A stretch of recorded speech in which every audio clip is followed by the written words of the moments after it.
ఇవాళ జయశంకర్ భూపాలపల్లి జిల్లాలో సీఎం రేవంత్ రెడ్డి పర్యటించనున్నారు. కాళేశ్వరం ప్రాజెక్టులో కీలకమైన మేడిగడ్డ బ్యారేజ్ను సీఎం రేవంత్ రెడ్డి ఇవాళ పరిశీలిస్తారు. జయశంకర్ భూపాలపల్లి జిల్లా మహదేవ్పూర్ మండలంలో గోదావరిపై ఉన్న ఈ బ్యారేజ్ 2.5 ఏళ్ల క్రితం కుంగడంతో ప్రభుత్వం పునరుద్ధరణ చర్యలు చేపట్టింది. ఈ పరీక్షలు ఇతర పనులను ఇవాళ సీఎం రేవంత్ రెడ్డి పరిశీలించనున్నారు.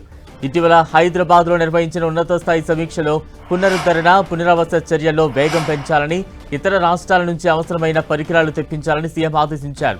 తాను స్వయంగా పనులను పరిశీలిస్తారని అధికారులకు తెలిపారు.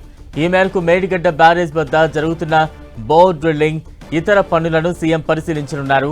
అనంతరం నీటిపారుదల శాఖ మంత్రి ఉత్తమ్ కుమార్ రెడ్డితో కలిసి డ్యామ్ సైట్లో నీటిపారుదల శాఖ అధికారులతో సీఎం రేవంత్ రివ్యూ నిర్వహించనున్నారు. పర్యటనలో భాగంగా మధ్యాహ్నం 3 గంటలకు శ్రీ కాళేశ్వర ముక్తేశ్వర స్వామి వారిని సీఎం దర్శించుకుంటారు. అక్కడ స్వామివారికి పూజలు చేస్తున్నారు.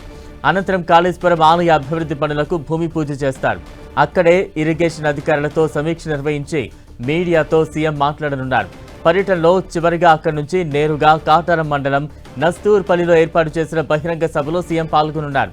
బహిరంగ సభ వేదికగా 2వ విడత రైతు భరోసా నిధులను సీఎం విడుదల చేయనున్నారు.